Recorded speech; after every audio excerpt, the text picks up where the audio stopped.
Carlos Hernandez, thank you so much for being here. Like I said, it's really a privilege. I feel like it's a privilege for me to be able to learn a little bit more about your life, and I just really thank you for agreeing to share it with us today. So, my pleasure. Yeah, so you wrote in the response to the questions a little bit about your father born in Bayamon, your mother born in Aguas Buenas. Could you tell us a little bit about your parents, about where they were from, maybe how they met? What should we know about your parents? My parents, they were, my parents probably came into the United States late 1940s. And just like a lot of the migration of the Puerto Rican community during that time, it was because of economic reasons. People were looking for better jobs, making a better living. There's a lot of poverty in Puerto Rico, and so people started looking for U.S. mainland to move here. In our case, Puerto Rico became U.S. territory, and it became a Commonwealth of the United States, which really is like still a colony of the United States. And so my parents, my mom came through New York, and my father came directly to Chicago. And then subsequently my mother worked herself to travel to Chicago because her sister was here, and they were going to be joined here. And that's where she actually met my father here in Chicago, but they also had knew of each other in Puerto Rico because their towns were nearby. Back in a rural setting, they were rural, campesinos, jíbaros, as they call them in Puerto Rico, and they got married here in Woodlawn, in Chicago. So we come from a large Puerto Rican family. There's 8 of us.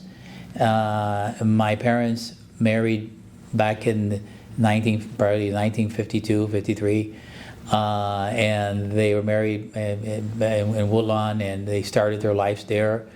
And then subsequently, we moved in 1968. We moved to South Chicago, and we were in Woodlawn, and we were basically in a neighborhood that was. I was a baby at that time because when 1968, I was like 5 years old. Now I'm dating myself, but there were a lot of arson and urban renewal and a lot of building demolition in Woodlawn. There was this big plan to get rid of as many blacks and Latinos during that time, and I remember we would see. My parents would tell me like every other week there was a building that was being burnt down. Redlining was very popular in that community, and so I still remember as a child in 1968 where we moved to South Chicago, and it was almost like a sigh of relief because we were going through a very difficult time in Woodlawn because of the arson. The fires that we had experienced, building being burned down, and there was some racial tensions also. There was white flight, Puerto Ricans that had moved into Woodlawn at that time. If you probably remember, the black community, they understand even the Latinos. Some of us, in Puerto Rico, could look very as black as a black African American here from the United States, and some were white looking, very white, and so there was this misunderstanding about who we were as a community, and they were living with the blacks at that time. But long story short, I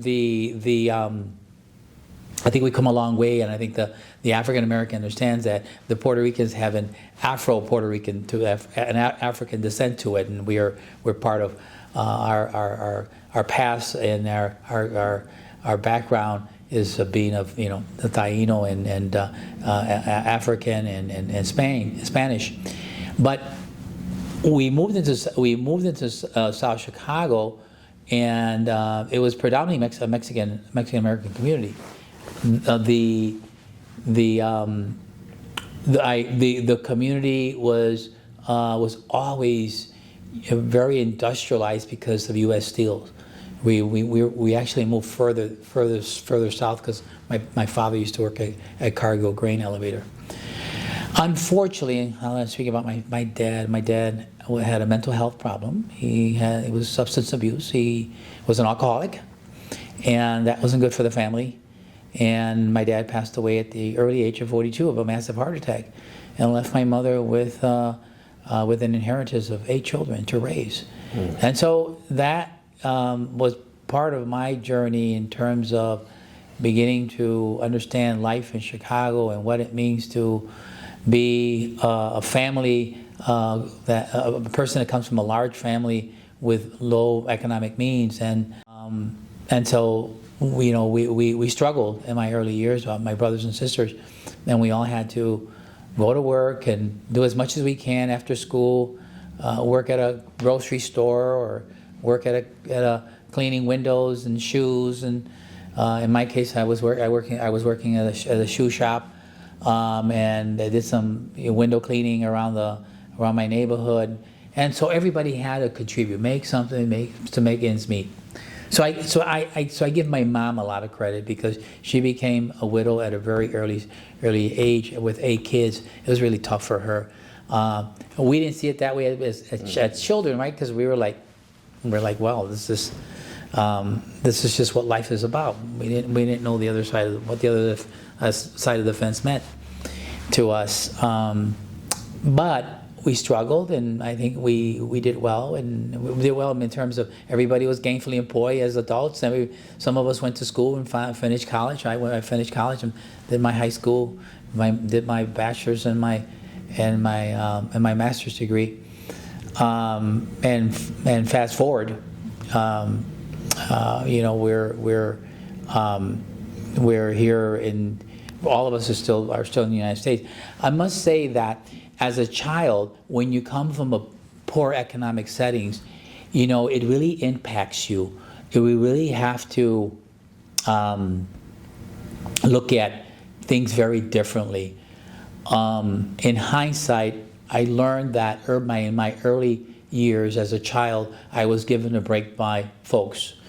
I remember going to the local YMCA and sneaking in the back door to take advantage of the pool and the recreational activity, the basketball court, the swimming pool, and I was thinking I was getting away with murder, but it was because people were giving me a break. People saw a child that was in the streets and needed a break, and so that actually impacted me in my early years, and that's just why I did many of the things later on in my life to contribute back into the community. Wow. Hearing this story about your mother and being widowed and raising 8 children and just keeping it all together seems like it was probably pretty close to superhuman. Can you tell me a little bit about your mom? What about her do you feel like allowed her to be able to accomplish that really amazing Look, task? I think my mother was grounded spiritually. My mother was a big devoted Catholic. She was brought up that way. She was all about family. She instilled in us a sense of pride and a sense of responsibility. It was something, I guess, that was passed down to her by my grandparents. And she kept it together with 8 kids, which wasn't easy. And I think she was also on a learning curve as being a mom with eight kids. So I give her a lot of credit, and I'm very proud of my mom, who's no longer with us, because everything that she did to keep the family together. Ironically, when my dad passed away, our standard we were always poor, but our standard of living raised within being poor, because my dad was a gambler and he threw away all the money, and so we went to bed hungry at times, and we experienced that. But when my mother was responsible with the household, she was in charge of what little money we had, and we saw actually more food on the table. Isn't that something? So I always remember that. So I give her a lot of credit for that as well. The fact that she really kept the financials really tight and making sure that we all contributed. And actually, when we went out to work out in the streets and did something, we had to contribute into the family.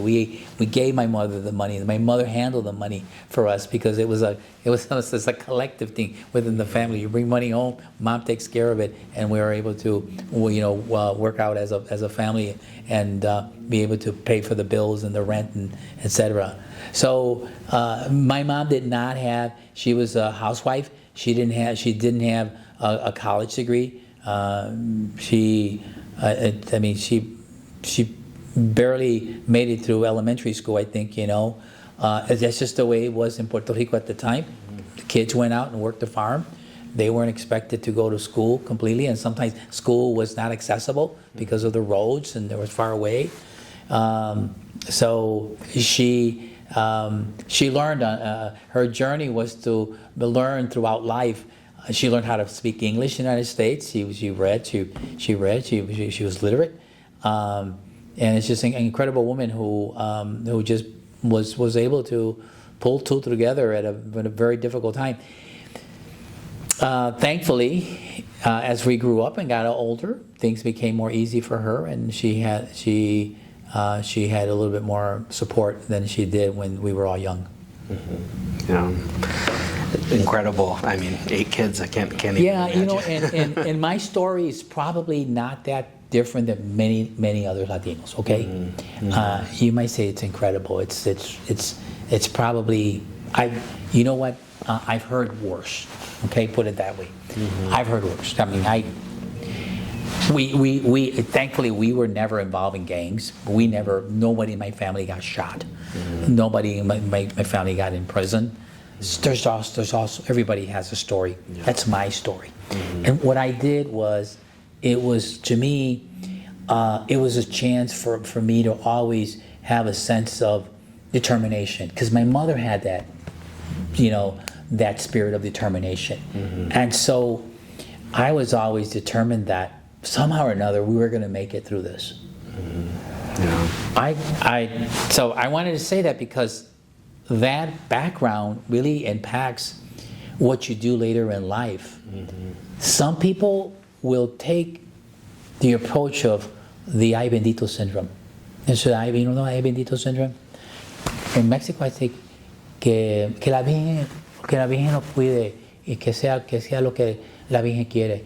In Puerto Rico, it's ay bendito. The ay bendito is like, it's something that came upon us and we have no power over. So we had to get over the ay bendito syndrome and have to take charge of our own lives and do something about it. And because my background, I was always just determined that there must be a better way of living. There must be a better way of becoming someone who is professional, gainfully employed, or has a future. But if you don't look for it and you don't look for those outlets, it never gets there. Yeah. So my next question has to do a little bit with that period in your life. Yeah. So you mentioned you were about 5 when you guys moved to South Chicago. Yeah. And you mentioned it was a mostly Mexican community. Can you tell me a little bit about what it was like growing up Puerto Rican in that community? Did it affect your identity at all? Growing up around more Mexicans, did you feel a strong Puerto Rican identity there? What were those interactions like? Well, it was almost like, first of all, there were Mexicans, there were Polish, and there were African Americans. And it's almost like we were home and we were living in a different world because we were Puerto Rican. My parents were first generation Puerto Rican from the mountaintops in Puerto Rico. So our food, our language was very strongly identifiable in our household. We had to speak Spanish at home. And a lot of people would say, wow, that's pretty good that your parents really instilled that Spanish in you. No, they didn't do. They wanted us to speak Spanish in the house because they didn't understand the English, and they wanted to make sure that they knew exactly, especially my mom, what their children were talking about.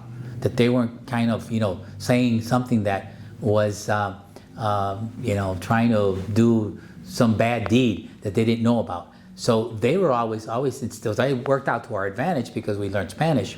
So we were inside a household that was really strongly, Puerto Rican, man, and Jibarito Puerto Rican. And I say that in a good sense of the word, right? Because people say campesinos is a low life or whatever, or Jibarito means you're poor and you're uneducated. Well, we were very Jibaros, but with a lot of pride, a lot of religion was always there too. So when we left our home, it was just like you had to switch. The light bulb had to switch into a different culture. And if I went into a friend's house that was Mexican, I remember the first time when I went into my friend's house, Memo, and Memo's mother was making tamales. And there's a lot of people in that kitchen. And I ended up, putting my hands in the masa and smushing this thing that I didn't even know what it was. And then finally at the end, later in the nighttime or whatever, they said, we're going to eat tamales. I guess that's what they call tamales. So, so those simple things gave me an appreciation of other people's culture outside of my own culture, right? And so that was, I went to school with African Americans as well, and we saw their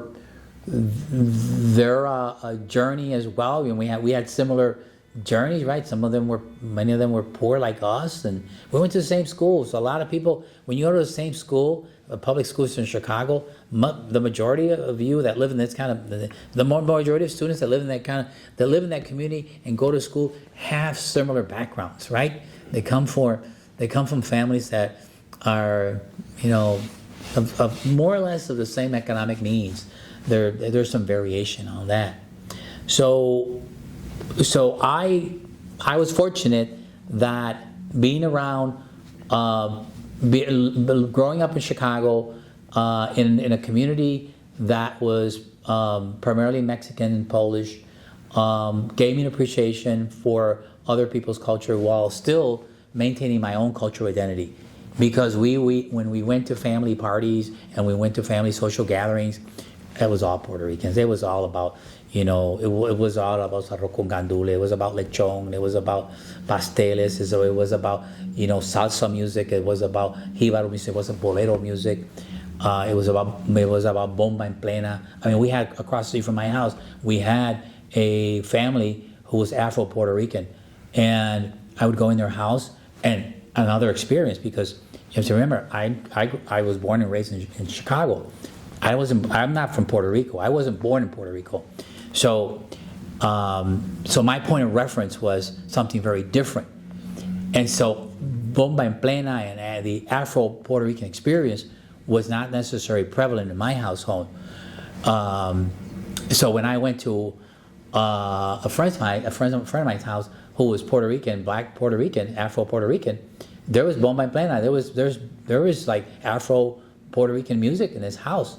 And when I went into that house, I just learned about that there was something else in my culture that I didn't know about that wasn't really referenced in my family household.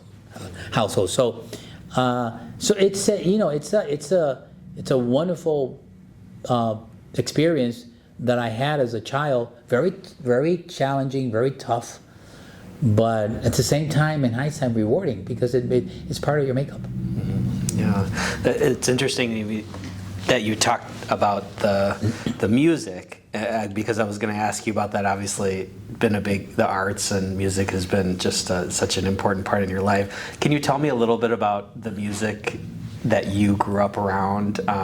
Was that manifesting itself for you as a young boy? Yeah. I think the fact that I was in that first generation of Puerto Ricans that came here, and they brought all these traditions. Because you have to remember, historically, Puerto Rico back in the 1940s there was a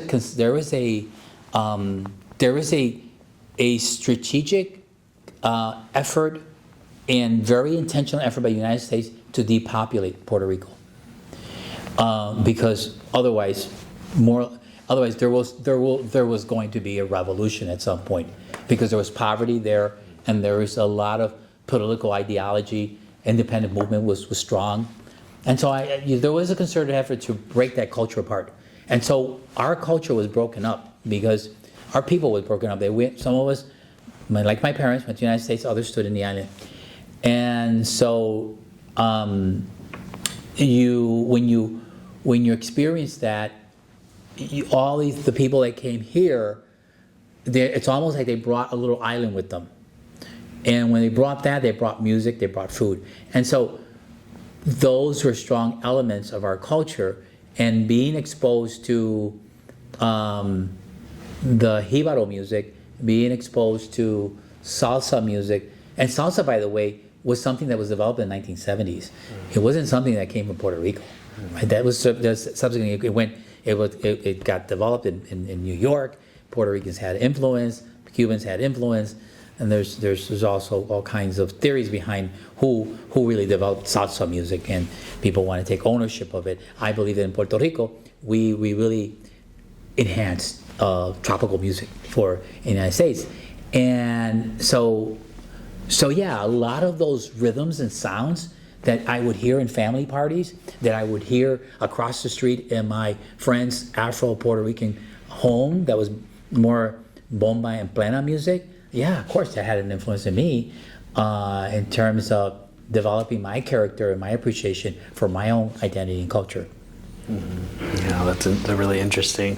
Can you, just kind of expanding on that, what about the kind of mainstream American culture influenced you in terms of art and music as a younger boy or teenager? You know, I would say that I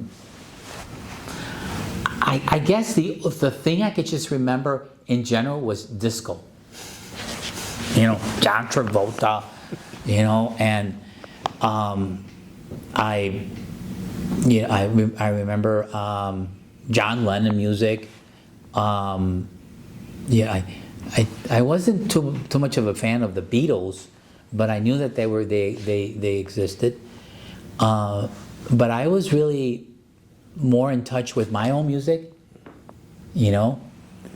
And later on, I had an appreciation for other world music, right? Like Mexican music, or Latin American music. But I was really involved with my own music, and people thought that was kind of weird because I was a little kid and playing the güiro. You know what the güiro is? The güiro is this gourd, and it has a pick that you swing on a gourd, and there's a sound to it.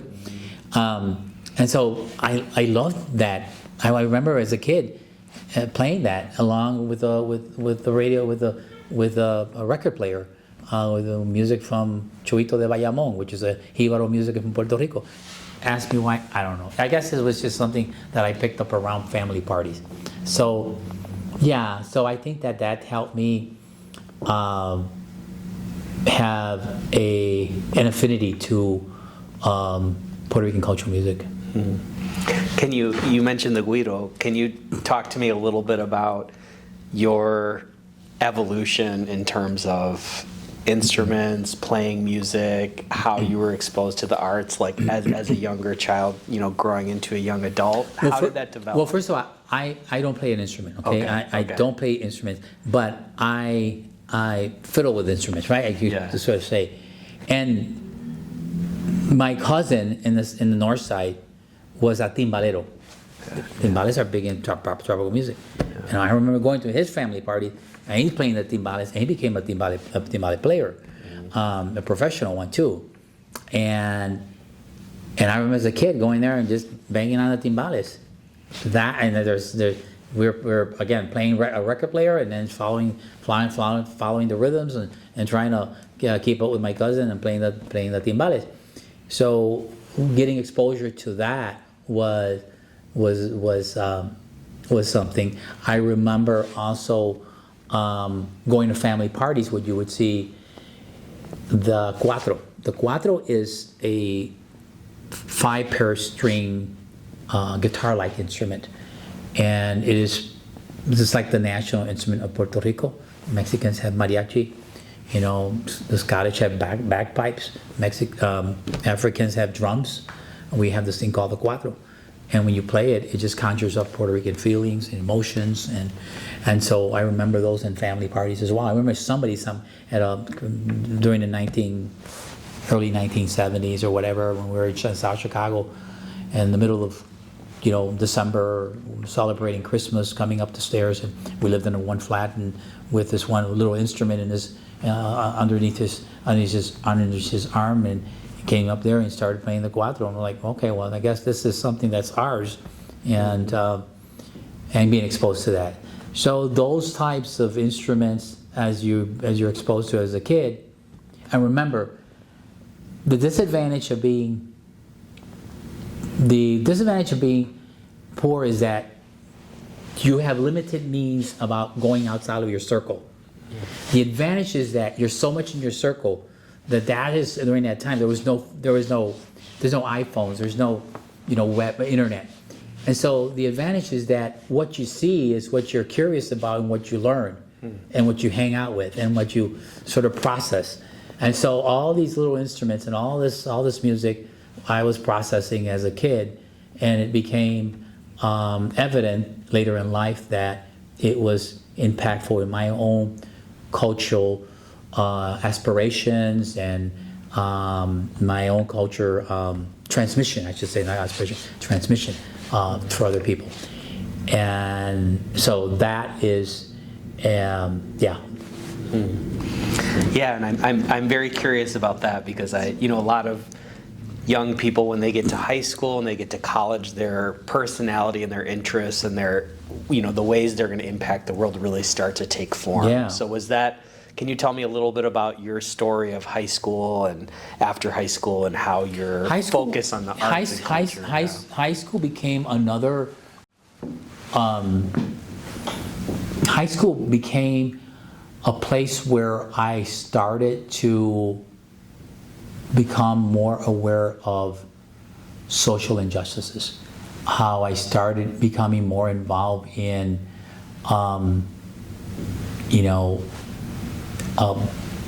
issues that related to the socio-economic inequities that we have in the United States. I became more involved with learning about Latinos and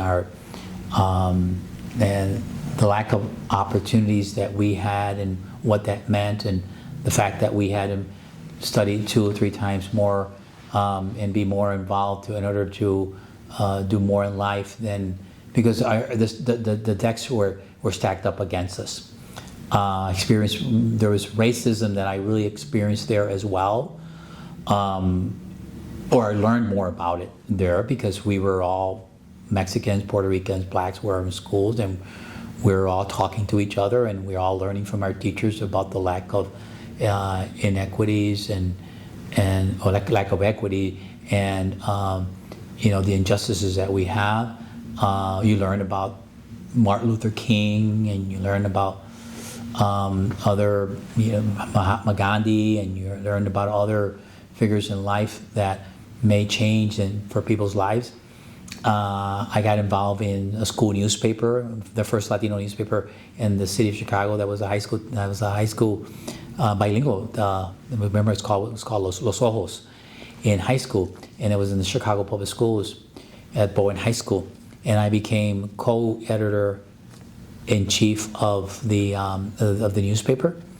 So I got exposed to a lot of stories and great stories and bad stories and community stories through that newspaper. So my whole inspiration of changing the world and being doing something impactful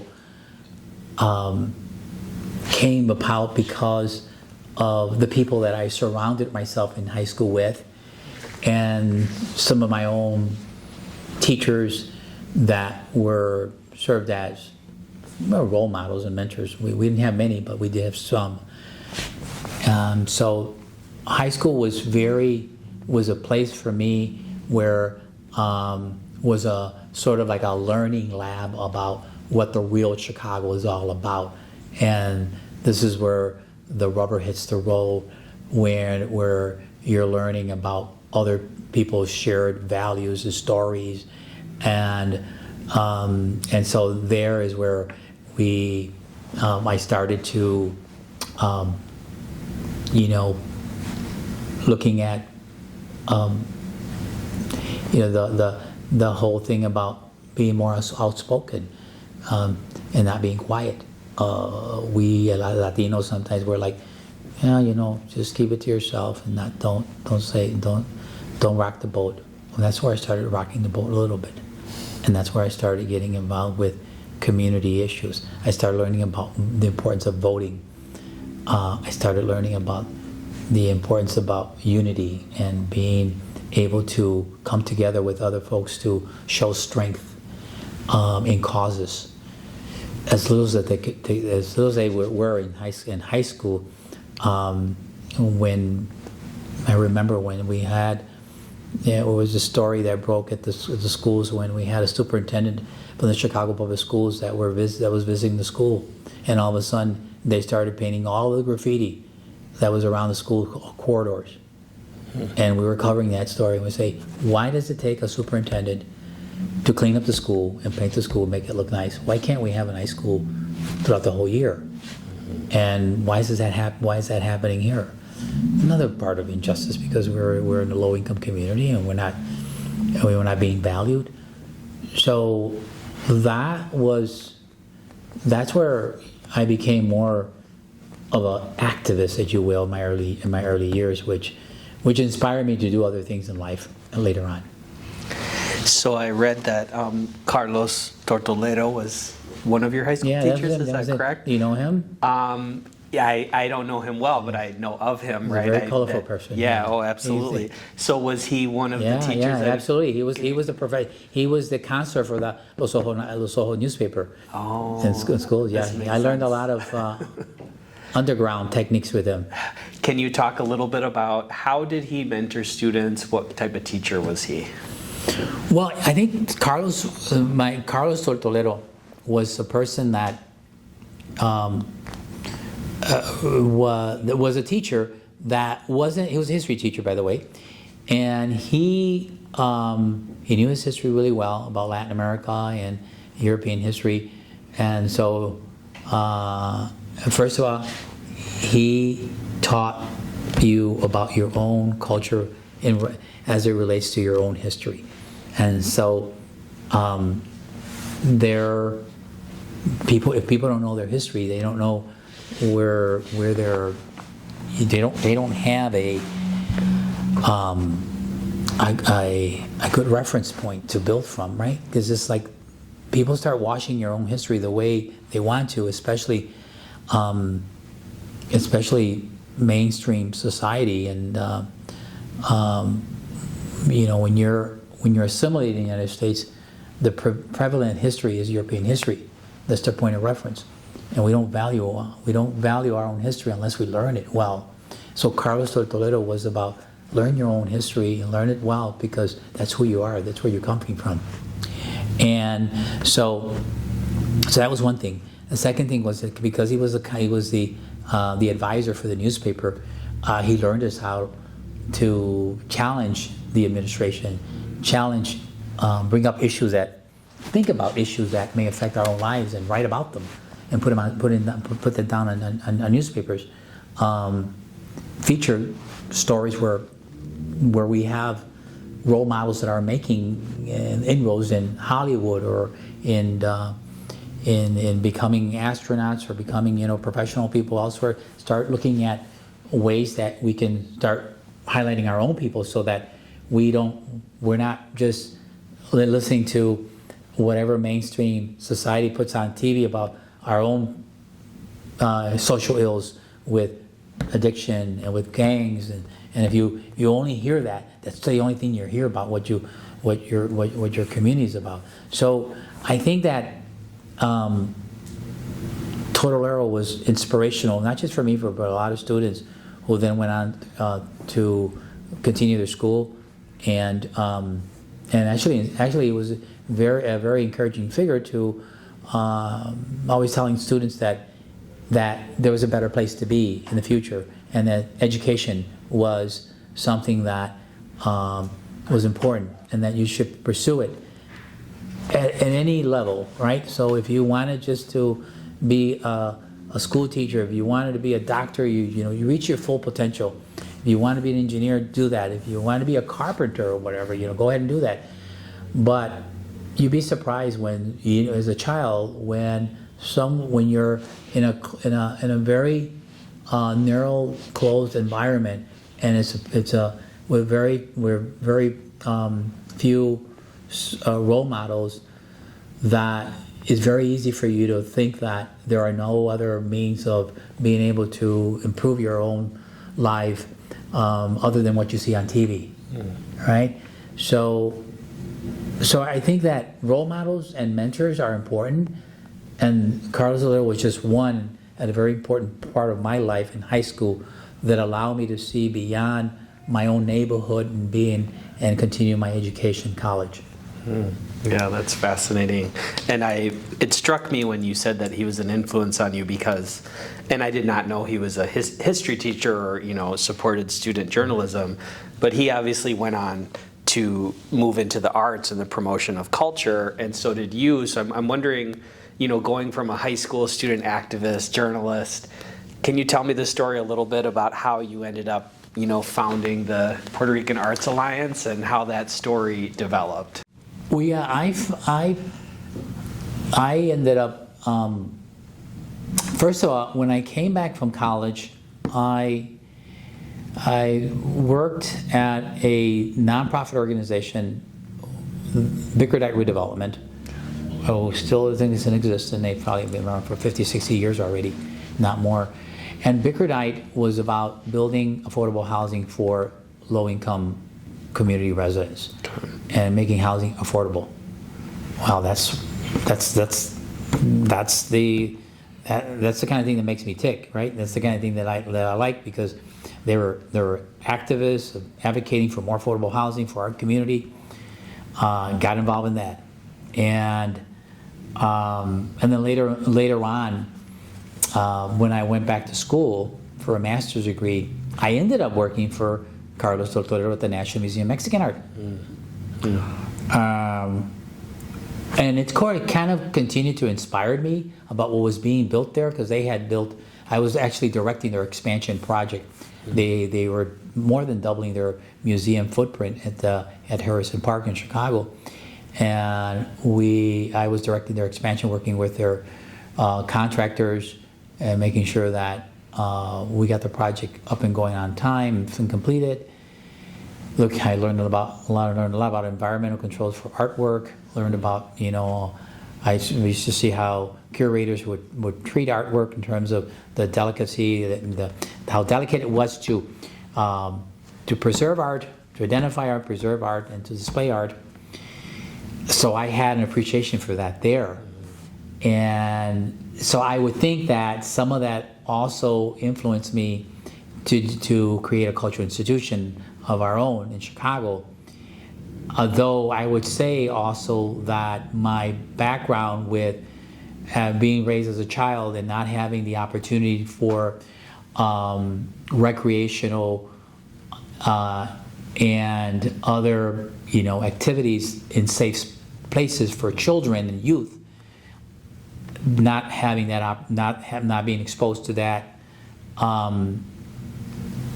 in my life as much as I had wanted, gave me inspiration to create a cultural institution that would allow for more of that to be done in our community for students and for youth. The fact that we had not, going back 30 years, we, both Mexican, Latino, Puerto Rican community, you remember, People knew very little about our culture. We knew about our culture in our family because we learned about it in our families. But the appreciation and the contribution that our own culture have made in the United States wasn't being presented in mainstream institutions, cultural institutions like the Art Institute, like the Field Museum or the Museum of Contemporary Art. They're lacking in presenting our works of arts and our culture. So that, along with the fact that what you saw in media being portrayed of our own community was nothing but, most of it was negative, was about gangs, violence, alcoholism, domestic abuse, whatever, inspired me to tell the other side of the Puerto Rican community. And there's a richness of our culture, just like any other culture.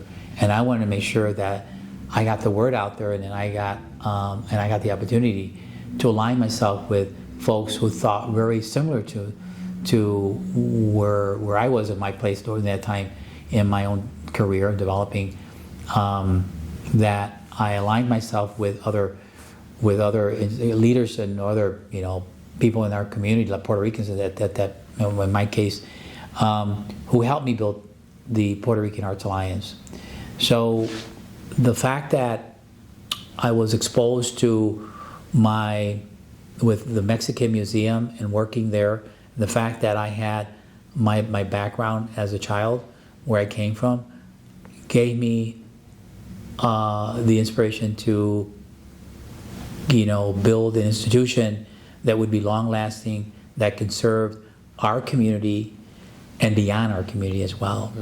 That we would have a place in Chicago that we can call the Puerto Rican Arts Alliance, that could be a place where children and youth to learn about their culture, to have culturally enrichment programs, to be in a safe space, to have a place where performing arts and exhibitions can take place, and that we can showcase and display the richness of our culture. It's just been, it's a great thing that that's happened in my career, because it's what I think that it's what I think leadership should do. It's what I think that leadership should take place. Leadership should take place people where they haven't been before. Leadership should be something that people can relate to and grow from. So the narrative, telling your own story and having an institution to tell your own story is important. And don't let anybody else, create a narrative for you. Your first voice. And culture institutions, first voice culture institutions are important. Puerto Rican Arts Alliance is what I created to be a first voice cultural institution, so that we take ownership of our own narrative and be able to tell our story. And creating opportunity for youth and children to be enriched in their culture is about enhancing people's identity, that allows them to have a stronger appreciation and build their confidence and their pride to tell their own story. Yeah, absolutely. And I know that starting an organization like this is a big job. So I wonder if you could talk a little bit about the first years, getting the organization off its feet. What were some of the challenges you faced, and what were some of the successes that you're most proud of, particularly in those early years? The challenges has always been, one of the big challenges had been racism. Racism is in Chicago, in the United States, we're confronting racism, and it's systemic racism, institutional racism. And so when you see that, when you have something like that, what happens is that you're not going at warp speed at what you're trying to do with what you're determined to do. There's a lot of obstacles, because you have to you have to make a case, sell your case 2 or 3 or 4 times more than what an Anglo or someone else who is, Eurocentric would have to do. So, unfortunately, sadly, that's the case that I have experienced, and the challenge. We must get through this whole period of time where people need to see each other as being being people who are contributors towards making this a better place to live. And if it's not one culture, it's another. All culture are beautiful, and they have a place in the United States for them to flourish. But if you don't see that, and you have folks who have economic means to support people's vision, and don't see that, then what you're doing is you're stifling the development of our own society, of our own country. And when I say that, it's because in my case, I've experienced that. Because had I not experienced that, I think earlier in developing the Puerto Rican Arts Alliance, we probably would have had more support that was out there, but it just wasn't channeled to our community. And I don't want to be a person to say that it was just the Puerto Rican community. It's really communities of color. And it's unfortunate that we have a society who has a lot of economic power in certain sectors, and the contributions are there, and that people can make these types of donation, and they can be by making a major donation, in some cases even smaller donation, to organization of people of color can be transformational for our society. And if we don't do that, and we don't start thinking differently, we continue to go down this path and putting roadblocks and making it more struggling, making the development of our own community and society more difficult, then it hinders development. And so when you ask me about my challenge is, I say, discrimination, racism has always been there. I, along my journey, have always experienced people talking to, I remember at one point somebody telling me, you people, to where you came from. Well, or territory of the United States, in my case, where am I going to go? Back to Puerto Rico is part of the United States. So, and we're U.S. citizens, so that's not going to happen. I mean, it's just like, so, the us versus them needs to change. And following up on that, so the Puerto Rican Arts Alliance has had a long history. Can you tell me about some of your best days, your favorite programs, some of the most impactful moments that you've experienced across that my best history? My best day was when one of my best days was when I received at the Puerto Rican Arts Alliance, was when I received a $200,000 grant from the Polk Brothers Foundation for the development of our new center. We didn't have a center. I built this organization in the basement of my house. We started in the basement of my house almost 30 years ago. And when we started to take on the challenge of a $2.5 million capital campaign to build an institution and to repurpose an old Chicago fire station building, which was donated by the city of Chicago to our organization for $1. We had to purchase it for $1 because for a transactional fee for the paperwork, but it was basically donated. And for someone like the Polk Brothers, say $200,000, that's transformational. That gave us hope that we could do this. That's what I meant about people that are in our people who exist in the U.S. in certain economic sectors who can make a difference in people's lives. Because by giving that donation, it created a catalyst for other foundations to come on board and for other people to donate. That was one of my proudest moments. It was one of my highlights. The other part was 25 years ago, taking this festival that we call the National Cuatro Festival. And we spoke about that earlier, about the Cuatro Cuatro means in the Puerto Rican community. Taking it downtown to the Chicago Theater, 25 years ago. When I did that 25 years ago, I cried. And I got emotional about it. Because I said to myself, wow, at that point I said, we have come a long way and we've made it here to the Chicago Theater downtown 25 years ago. Now you see all kinds of stuff happening, Latinos downtown, all kinds of Latino events, right? You got a grito from Mexico happening at was it Grant Park? You have you have things like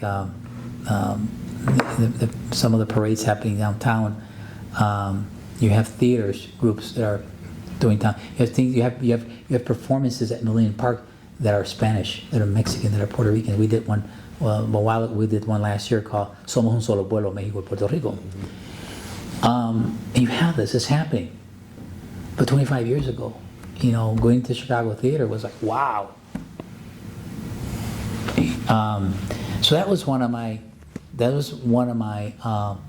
my crowning jewel moments, right? The establishment of an institution, crowning jewel.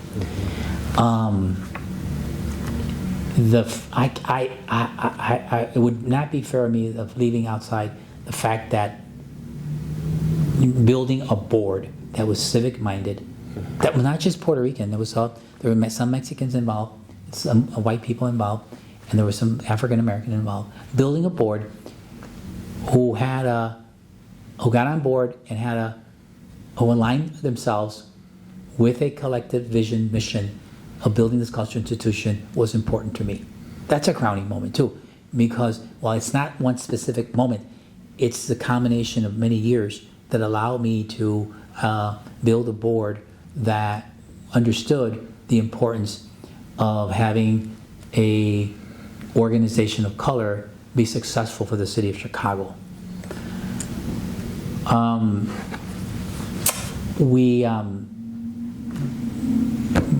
won an Emmy back 15 years ago, our first Emmy for the National Cuatro Festival, being presented with an Emmy on stage I think it was at the Harris Theater. NBC5, what they did was they followed us, and NBC5 was doing a story about the journey of the National Cuatro Festival. And it was aired. It got one of the highest ratings on their networks. And I did not know that we were going to get an Emmy until they presented it to me at the Harris Theater, and it just totally surprised me with it. So it's been satisfying, when you do this, you begin to ask yourself if it was worthwhile. It was. So I have one more question, but after that, I also do want to, give you an opportunity to add anything we have not covered.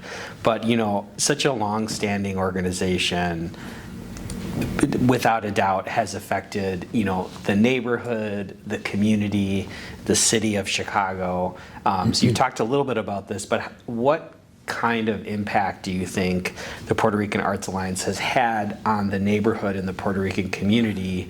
And then also, what kind of impact do you hope it's going to have in the future?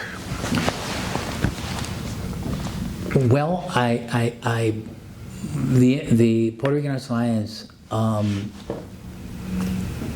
throughout many years, has impacted the Puerto Rican community by first presenting cultural programming that otherwise would have been limited for our community to be exposed to. We've heightened the we've heightened the people's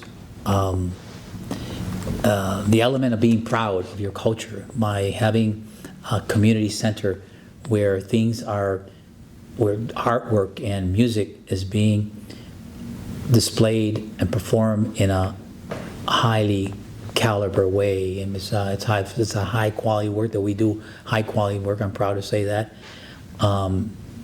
We've worked with the Smithsonian. We've worked with institutions in Puerto Rico. The fact that we have connection, we have relationship with cultural institutions and music institutions in Puerto Rico gives our community a sense that they're tied to, that this organization that exists in Chicago has a continuous tie to their country, their homeland, if you will.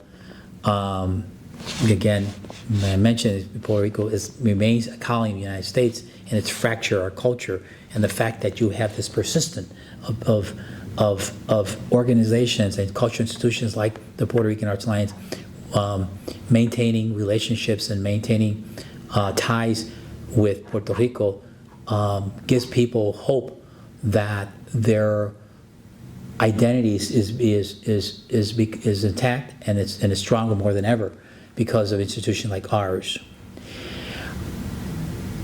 I should also mention that my work has not just by working in a space where I have worked with as an organization of color and working with as a First Voice organization has allowed me to project myself with other similar organizations that are not valued to the extent that we all should be.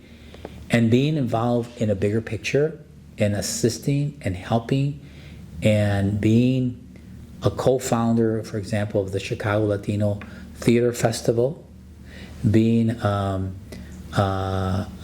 chairing Enrich Chicago, which deals with systemic racism in the arts, and being involved with the Chicago Latino Arts and Culture Summit. These are all collaborative groups that have come together and try to raising everyone's concerns and everyone's arts and beauty of what it means to be in the Chicago arts sector.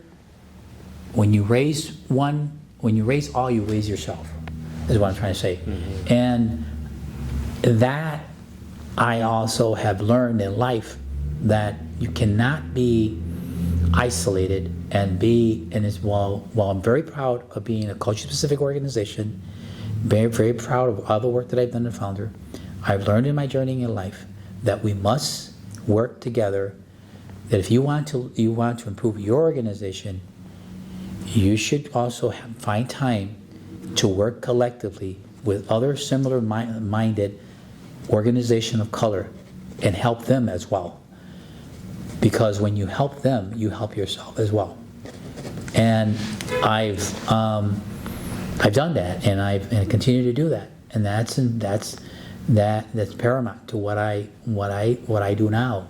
I find commonalities. I try to do collaboration, partnerships with as many organizations that I think are like-minded or have an interest of raising the bar with organizations like Latino organization and other organizational colors. Yeah. Well, thank you so much for all your really fascinating and comprehensive answers to the questions. We want to make sure that if there's any piece of your life, we started very young and ended up with the Puerto Rican Arts Alliance and at its maturity. Are there any other themes, any other pieces of your work or your life that you wanted to make sure to include in this interview?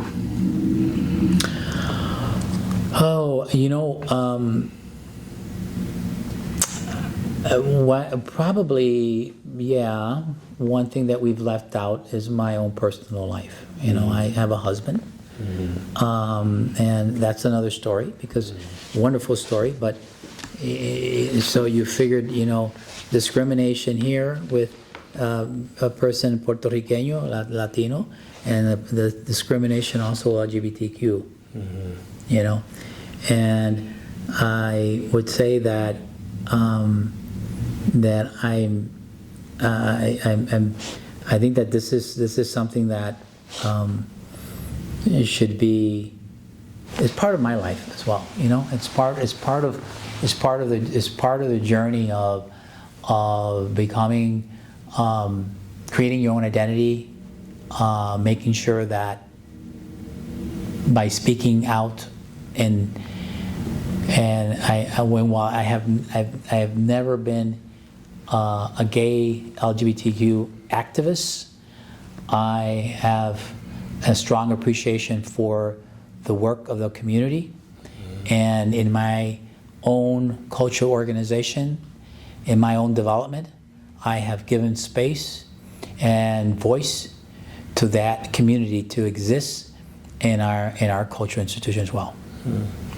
Yeah, thank you. And I did have a question here that I was interested to ask you is, what role do you feel like, particularly within the Latino community, LGBTQ artists play? Like what contribution have queer artists made to the community and the Latino community in particular, and just American society as a whole? There's an organization called Alma. Alma. I'm going to kill me if I forget. The Latino gay LGBT, I think it was called Alma. Acción Latina Men, I forgot the acronym. But we have, the Puerto Rican Arts Alliance has partnered with Alma and has collected some of their own archive. We have an archive project at the Puerto Rican Arts Alliance, and they've given us much of their work to be housed in our organization. And we had an exhibition with Alma at the Puerto Rican Arts Alliance, and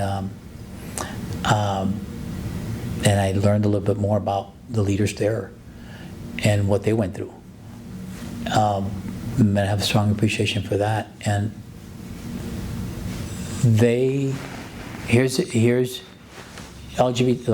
LGBTQ has, to some extent, they have faced discrimination from not just Eurocentric white community, or just in society in general, I should say, but also within the LGBTQ Eurocentric community. Hence, Latinos developing their own organization, the LGBTQ. And they have been at the forefront of educating their own community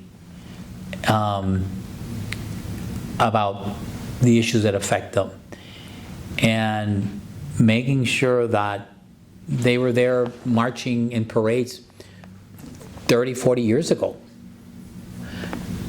First Latinos who marched in the Puerto Rican parade, first Latinos who marched in the Mexican parade.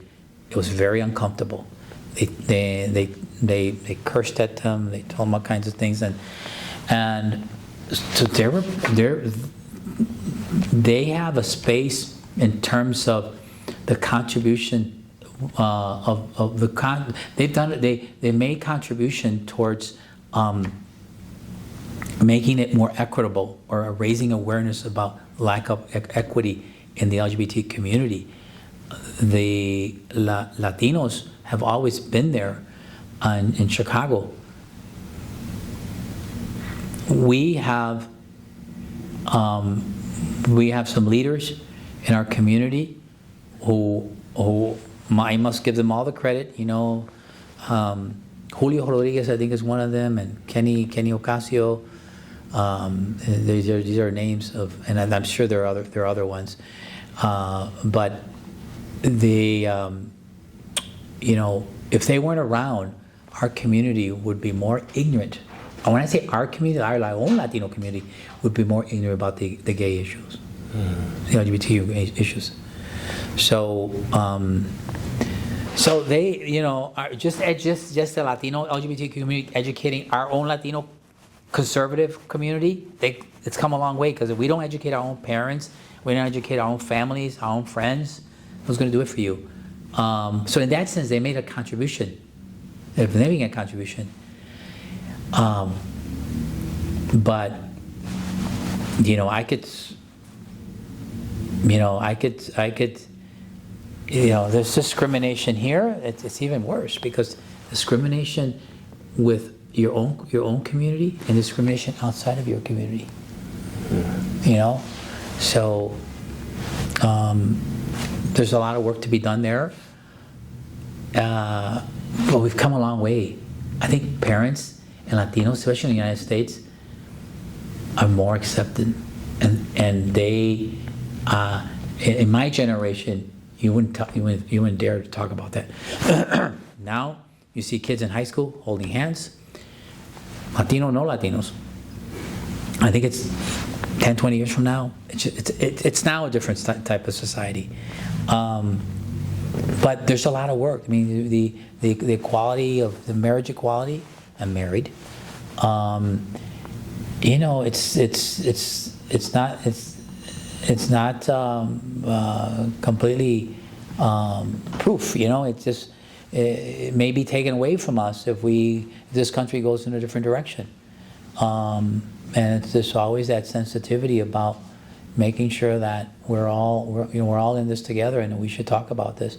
I mentioned this right now in this interview because of the fact that I'm married and I'm gay. Because if we're going to take this and shelve it somewhere, I think I would do an injustice by not mentioning that, because we have to speak up, and we have to make sure that people who may see me as a role model, who may see me as a leader, know that I also am gay, and that there's nothing, that we have also made inroads in our own community. And with someone who's gay who's done that. And so those kinds of things need to happen more often. And I think the more we do that, the more it becomes more the norm and nothing unusual.